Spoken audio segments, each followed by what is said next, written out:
अब एक्स की first row पर हमारे पास क्या वैल्यू है, एक्स कॉलम की 90 और वाई कॉलम की फर्स्ट रो पे हमारे पास क्या वैल्यू गिवन है 2400। ठीक है, तो अब इन दोनों को मल्टीप्लाई कर देंगे तो हमारे पास एक्स वाई की क्या वैल्यू आती है 2,16,000। बिस्मिल्लाहिर्रहमानिर्रहीम। डियर फ्रेंड्स अस्सलाम वालेकुम। मैं उम्मीद करता हूँ कि आप सब खैरियत से होंगे। डियर फ्रेंड्स, आज के इस लेक्चर में हम स्टैटिस्टिक्स के टॉपिक रिग्रेशन टॉपिक को अंडरस्टैंड करेंगे कि हम रिग्रेशन इक्वेशन को यूज़ करते हुए किस तरह से टोटल कॉस्ट एस्टिमेट करते हैं at any activity level. Dear friends, यहाँ पे जैसे कि क्वेश्चन में हमें ये 3 कॉलम्स गिवन है, यानी फर्स्ट हमें मंथ्स का कॉलम गिवन है, सेकंड हमें प्रोडक्शन यानी यूनिट्स में प्रोडक्शन हमें गिवन है और थर्ड हमें कॉस्ट गिवन है, यानी कितनी कितनी कॉस्ट इनकर हुई है इस एक्टिविटी लेवल पर। ठीक है, और हमें लास्ट में यानी क्या रिक्वायर्ड है, 3 चीज़ें हमें रिक्वायर्ड है। एक तो वेरिएबल कॉस्ट पर यूनिट हमें रिक्वायर्ड है और दूसरा फिक्स्ड कॉस्ट हमें रिक्वायर्ड है और थर्ड हमें कहा गया है कि अगर 120 एक्टिविटी लेवल हो यानी प्रोडक्शन हमारी 120 यूनिट्स हो तो हमारी कॉस्ट कितनी इनकर होगी। ठीक है, रिग्रेशन इक्वेशन को यूज़ करते हुए ये कैलकुलेट करना है। ठीक है, तो डियर फ्रेंड्स अब हम अपनी कैलकुलेशन स्टार्ट करते हैं।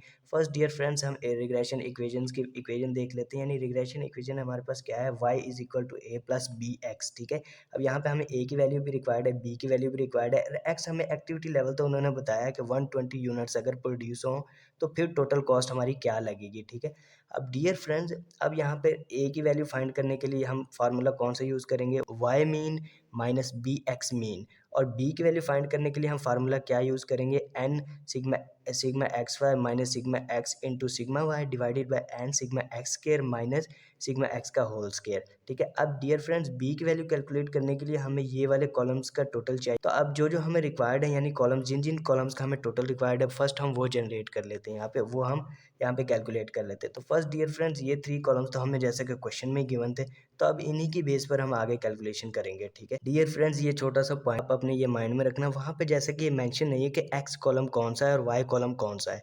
अब एक्स कॉलम डियर फ्रेंड्स आपने अपने माइंड में रखना है, एक्स क्या डिनोट करता है, इंडिपेंडेंट वेरिएबल को। ठीक है, अब इंडिपेंडेंट वेरिएबल यहाँ पे कौन सा था, क्वांटिटी एक्टिविटी लेवल। ठीक है, क्योंकि कॉस्ट तो यहाँ पे डिपेंडेंट वेरिएबल है, यूनिट्स वगैरह इंक्रीज होंगे तो कॉस्ट भी इंक्रीज हो जाएगी, तो कॉस्ट तो यहाँ पे डिपेंड करती है एक्टिविटी लेवल। तो इंडिपेंडेंट यहाँ पे कौन सा कॉलम है हमारा, प्रोडक्शन का, यूनिट्स का, तो हम यहाँ पे इस वाले कॉलम को एक्स से डिनोट करेंगे और कॉस्ट वाले कॉलम को हम वाई से डिनोट करेंगे। ठीक है, अब एक्स की फर्स्ट रो पर हमारे पास क्या वैल्यू है, एक्स कॉलम की 90 और वाई कॉलम की फर्स्ट रो पे हमारे पास क्या वैल्यू गिवन है 2400। ठीक है, तो अब इन दोनों को मल्टीप्लाई कर देंगे तो हमारे पास एक्स वाई की क्या वैल्यू आती है 2,16,000। ठीक है, इसी तरह सेकंड यानी 100 है और यहाँ पर वाई की सेकंड, वाई कॉलम की सेकंड वैल्यू हमारे पास 2780 है।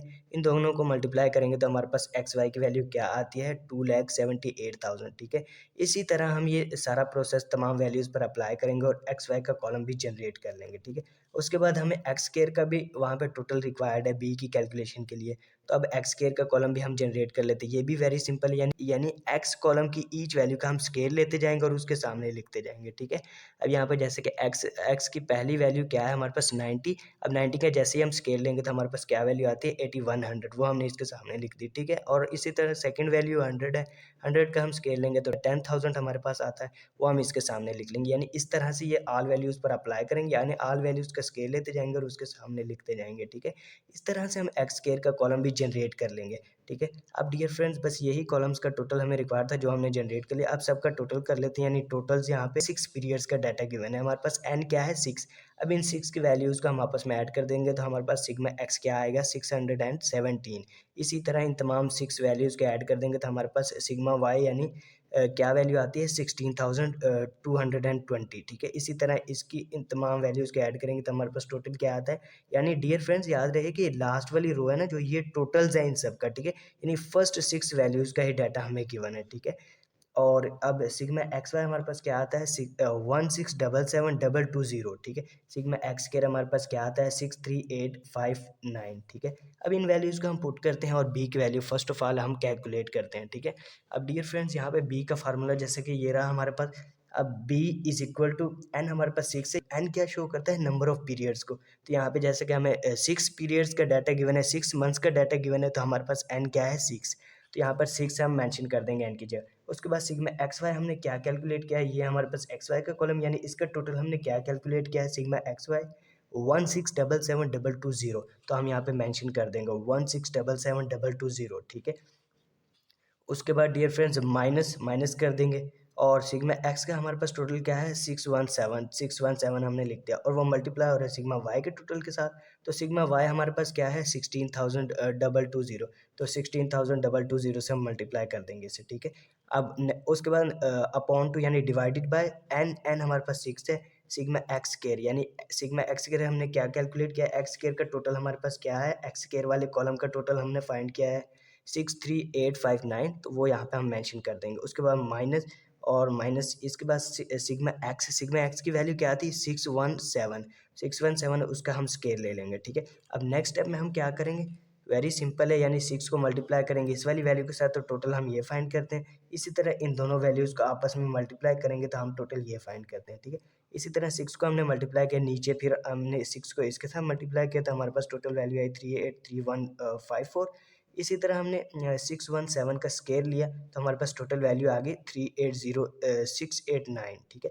अब नेक्स्ट स्टेप में हम क्या करेंगे, यानी इस ऊपर वाली वैल्यू में से हम ऊपर वाली वैल्यू को माइनस कर देंगे तो हमारे पास टोटल क्या बचता है, यानी बैलेंस 55580, ठीक है। और नीचे वाली इस वैल्यू में से हम इस वैल्यू को माइनस करेंगे तो हमारे पास क्या बैलेंस बचता है 2465, ठीक है। ये हमने लिख दिया। अब इसको सिंपल है, नेक्स्ट स्टेप में इन दोनों को डिवाइड कर दें। डियर फ्रेंड्स, यहाँ पे बी की वैल्यू हम क्या कैलकुलेट करते हैं 22.55, ठीक है। अब डियर फ्रेंड नेक्स्ट यहाँ पे जैसे कि रिग्रेशन लाइन में हमें ए और बी की वैल्यू रिक्वायर्ड थी, तो हमने बी की वैल्यू तो फाइंड कर ली, अब ए की वैल्यू भी हम कैलकुलेट करेंगे और देन इसमें पुट करके हम इस एक्टिविटी लेवल पर टोटल कॉस्ट फाइंड कर लेंगे जिस पर हमें कहा गया है, ठीक है। तो डियर फ्रेंड्स, ए की वैल्यू अब हम फाइंड करने के लिए क्या फार्मूला यूज़ करते हैं, वाई का मीन माइनस बी एक्स का मीन, ठीक है। अब वाई का मीन अब किस तरह से कैलकुलेट करेंगे, sigma y divided by n. Sigma y हमारे पास क्या है, जैसे कि यहाँ पे 16,220, तो यह 16,220 डिवाइडेड बाय एन, एन हमारे पास नंबर ऑफ पीरियड्स कितने हैं 6, तो 6 से डिवाइड कर देंगे, ठीक है। तो हम यहाँ पे वाई मीन की वैल्यू क्या फाइंड करते हैं डियर फ्रेंड 2703.3, ठीक है। अब ये हमने मीन वाई कैलकुलेट कर लिया, अब मीन एक्स भी कैलकुलेट कर लेते हैं, ठीक है। तो मीन एक्स भी इसी तरह sigma x divided by n, sigma x हमारे पास यहाँ पे क्या है 617, ठीक है। उससे डिवाइड कर देंगे एन से यानी 6 से, तो हमारे पास क्या वैल्यू आती है मीन एक्स की 102.8, ठीक है। अब जैसे कि हमने मीन वाई भी फाइंड कर लिया, मीन एक्स भी फाइंड कर लिया और बी की वैल्यू हमने यहाँ पे ये फाइंड कर लिया, ठीक है। तो अब इन वैल्यूज़ को पुट करते हैं और हम ए की वैल्यू भी फाइंड कर लेते हैं इस इक्वेशन में, ठीक है। अब इस इक्वेशन में हम इन वैल्यूज़ को पुट करेंगे, ए इज इक्वल टू, जैसा कि हमने डियर फ्रेंड्स यहाँ पे मीन वाई की वैल्यू क्या फाइंड किया है 2703.3, तो ये हम यहाँ पे पुट कर देंगे। उसके बाद माइनस, माइनस का साइन लगाया, बी की वैल्यू हमने यहाँ पे फाइंड किया है 22.55, तो वो हमने यहाँ पे पुट कर दिया। उसे मल्टीप्लाई कर देंगे हम एक्स मीन के साथ। एक्स मीन हमने यहाँ पे क्या कैलकुलेट किया 102.8, तो 102.8 के साथ हम मल्टीप्लाई कर देंगे, ठीक है। अब नेक्स्ट स्टेप में ये हमने एज इट इज़ लिख दी। उसके बाद 22.55 मल्टीप्लाई बाय 102.8 किया है हमने, तो क्या हमारे पास आंसर आया 2318.14, ठीक है। अब नेक्स्ट स्टेप में हम ए की वैल्यू भी कैलकुलेट कर लेंगे, यानी इस वाली वैल्यू में से हम इसे माइनस कर देंगे तो हमारे पास क्या आती है 385.16, ठीक है। अब डियर फ्रेंड्स, यहाँ पे हमने ए की वैल्यू फाइंड कर ली, बी की वैल्यू फाइंड कर ली, ठीक है। और अब हम इन दोनों वैल्यूज़ को रिग्रेशन इक्वेशन में पुट करते हैं और जिस एक्टिविटी लेवल पे हमें कहा गया है उस एक्टिविटी लेवल की हम टोटल कॉस्ट फाइंड कर लेते हैं, ठीक है। अब यहाँ पे जैसे कि ए की वैल्यू हमने ये फाइंड, ठीक है। हमारी यानी फर्स्ट रिक्वायरमेंट क्या थी, ए यानी फिक्स्ड कॉस्ट हमें फाइंड करनी थी, वो हमने कर ली, और variable cost per unit find करनी थी, वो हमने कर लिया। अब थर्ड हमारी जो रिक्वायरमेंट है यानी 120 यूनिट्स पर हमारी कॉस्ट क्या होगी वो हमें फाइंड करनी है, तो वो भी हम कैलकुलेट कर लेते हैं रिग्रेशन लाइन की मदद से, रिग्रेशन इक्वेशन की मदद से। अब रिग्रेशन इक्वेशन हमारे पास क्या है, y is equal to a plus b x, a b की हमने वैल्यू फाइंड कर ली, तो अब इसमें पुट करते हैं हम वाई इज इक्वल टू ए की वैल्यू हमने फाइंड की है जैसे कि ये वाली, इसे हमने यहाँ पे पुट कर दिया, प्लस बी की वैल्यू हमने जैसे क्या फाइंड किया है 22.55, वो हमने यहाँ पे पुट कर दिया। उसे मल्टीप्लाई कर देंगे हम एक्स के साथ, एक्स जैसे कि एक्टिविटी लेवल हमें कहा गया 120, तो 120 के साथ मल्टीप्लाई कर देंगे। अब डियर फ्रेंड्स 22.55 को मल्टीप्लाई 120 के साथ तो हमारे पास क्या वैल्यू आती है 2706, ठीक है। अब इसको हम ऐड कर देंगे, ये क्योंकि आपस में ऐड हो रही है ना, इन दोनों को मल्टीप्लाई करके इसमें ऐड करना, तो हमने ये आपस में इन दोनों को ऐड कर देंगे तो हमारे पास लास्ट यानी फाइनल हमारे पास इस एक्टिविटी लेवल पर टोटल कॉस्ट क्या आती है, y इज इक्वल टू 3091.16, ठीक है। तो डियर फ्रेंड्स, इस तरह से हम रिग्रेशन इक्वेशन को यूज़ करते हुए टोटल कॉस्ट किसी भी एक्टिविटी लेवल पर एस्टिमेट कर सकते हैं, ठीक है। एक स्टूडेंट ने क्वेश्चन किया, पूछा था कि हम x की वैल्यू कैसे फाइंड करें। x की वैल्यू डियर फ्रेंड्स हमें या तो क्वेश्चन में गिवन होती है, वरना अगर हमें गिवन नहीं है तो बाकी अगर सारी ये वैल्यूज़ गिवन है, y की वैल्यू गिवन यानी टोटल कॉस्ट हमें ये वाली टोटल कॉस्ट गिवन है और फिक्स्ड कॉस्ट भी हमें बताई गई है और वेरिएबल कॉस्ट पर यूनिट भी बताई गई है, तो फिर हम इस इक्वेशन को रीअरेंज कर लेंगे और यानी इस वाली वैल्यू को उधर ले जाएंगे, माइनस हो जाएगी, इसे यहाँ पे मल्टीप्लाई हो रही है तो उधर जाके डिवाइड हो जाएगी। इस तरह से हम एक्स यहाँ पे आइडेंटिफाई कर लेंगे। अदरवाइज हमें ये एक्टिविटी लेवल गिवन होता है कि हमें, क्योंकि इसी एक्टिविटी किसी भी एक्टिविटी लेवल के बारे में ही हमसे पूछा गया होता है ना कि इस एक्टिविटी लेवल पर हमारी टोटल कॉस्ट क्या इनकर होगी, तो यानी ये हमें ऑलरेडी गिवन होता है, ठीक है, क्वेश्चन में।